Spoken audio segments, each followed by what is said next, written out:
They say be yourself, and then they judge you. Many are called, but only a few are chosen. I have but one candle of life to burn, and I would rather burn it out in a land filled with darkness than in a land flooded with light.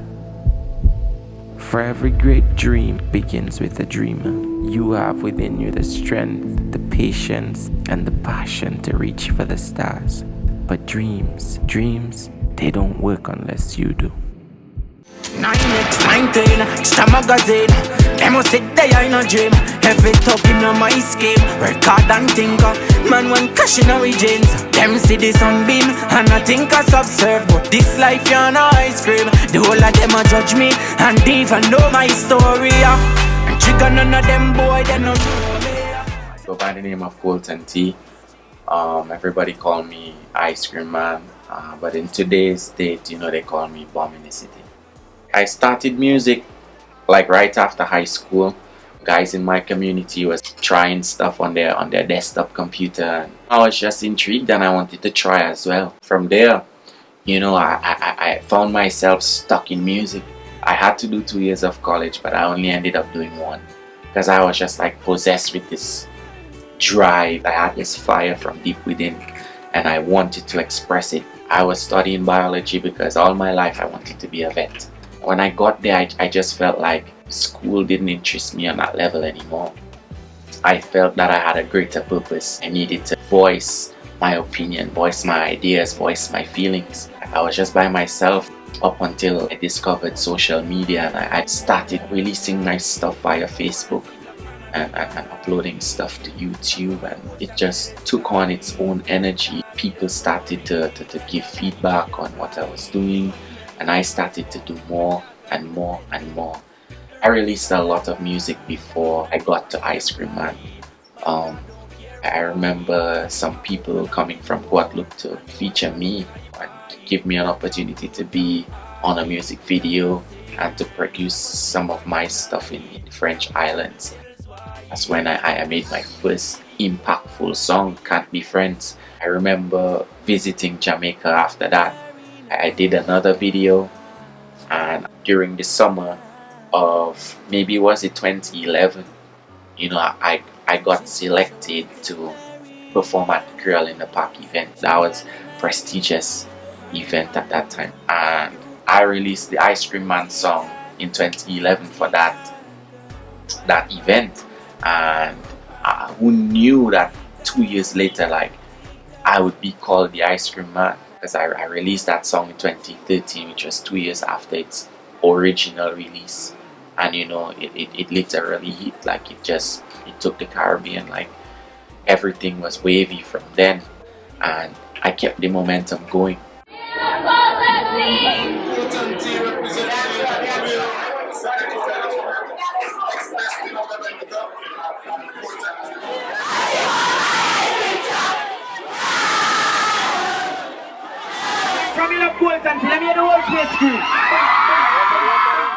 Up until that point, when my audience only knew me, or the audience that I had now acquired only knew me for this Ice Cream Man track.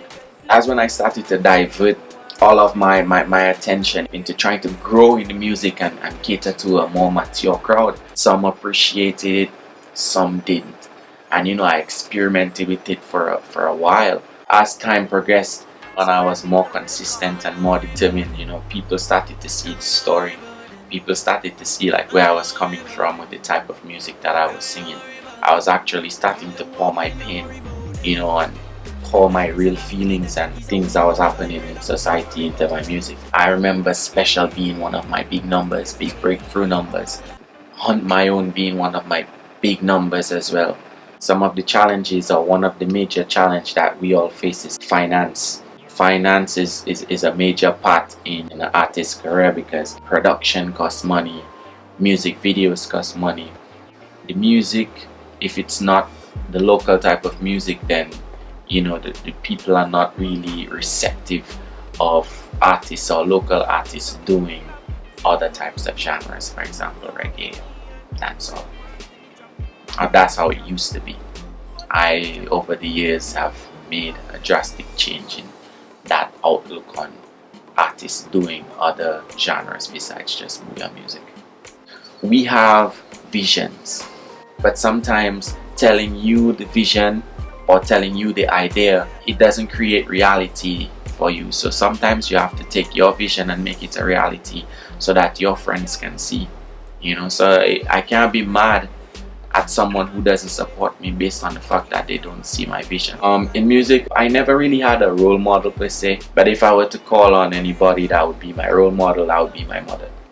My music is all about ambition, dedication, consistency, and believing in oneself. Where I come from, it's not known for an artist like myself to make it out, and I'm just trying to pitch a message to the world. Like, it doesn't matter where you're located, I think you can have an impact as long as you keep on bringing that type of energy or that positive message out. I was searching for names for the album for like a while. Like, I had so many different names, but none of the names seemed to fit at the time. And I remember voicing one of the songs on the album by the name of J Life, and it was speaking on making it out from Dominica as a dancehall or reggae act would kind of sort of be impossible.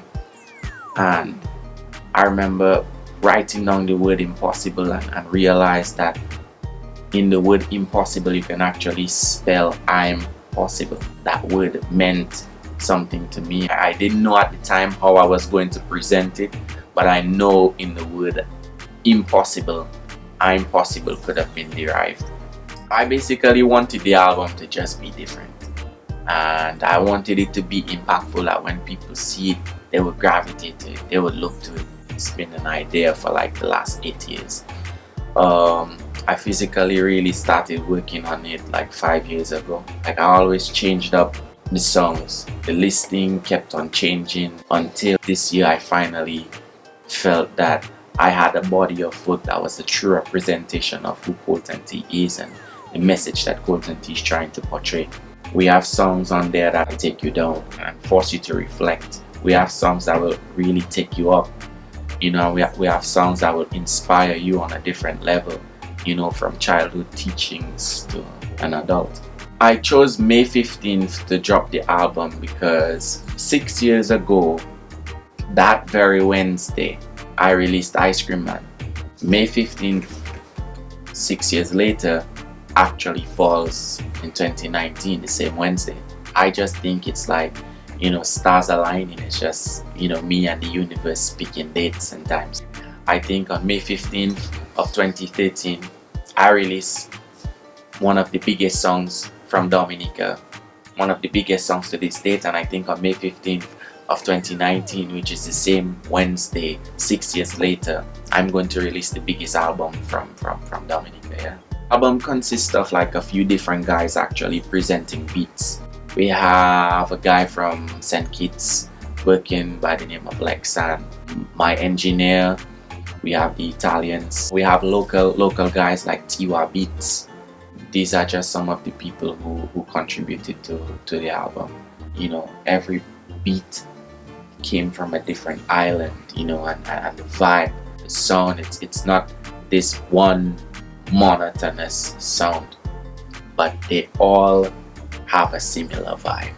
For me, on the album, Bominicity is one of the most impactful songs, based on the fact that I think it inspires like a wide variety of people, where success is concerned, where patience is concerned, where if you feel that you've been given a fight for whatever reason, like Bominicity will appeal to you. Expectations is produced by an Italian group. The song is basically just talking about not expecting anything from life really, and not having so much of a high expectation that way, like you're not really disappointed. It's just talking about me putting all of my efforts into working despite what might be or what may not come. Just putting an effort and continuing working, because I think the only way that you can fail in life is to actually stop. And my aim is to never stop. My aim is to keep writing or keep meditating or keep producing music and keep sending my message out to the world, and hoping that it falls on the right ear and it inspires the right set of people. Too soon, I lost my mother like while finishing the album, and actually made the last addition to the album. It's what completed the album. I think that was the pain, or that was the drive that the album needed moving forward. I couldn't work during the time that she suddenly fell sick and she passed. But I think it gave me a different type of courage. It made me a different kind of individual. It made me see life and accept life from a different perspective. I wouldn't wish it on anybody, but life is something that if you understand it, you realize that each and every one of us must go at some point in time. So instead of mourning, I decided to celebrate her life, because she indeed was a great person. Not saying that it would be easy to move on, it was still hard for me, but it's something that a reality that I had to face. I have Lose It on the album. It's a bonus single, actually something that we call Booyah. It's aimed at the party goers, but it's just to show ColtonT's versatility. I'm not just into dancehall, or I'm not just limited to reggae. I just want to give people a reason to keep on supporting ColtonT and keep on supporting my movement and showcasing my struggles to people and showing them that it doesn't matter where you come from. If you're determined and if you believe it, you can achieve it. I want them to go out there and purchase the album. I want them to go and support the album, because I believe the album is of a standard, and I believe it's of quality that it could compete with any top ranking artist out there, because I indeed consider myself one of the top tier artists to ever grace this island. And I can provide for myself, but Sunday breakfast and lunch will never be the same, no matter how much I practice. But it's better you than me, yeah. Cause you'd never have the strength to bury me.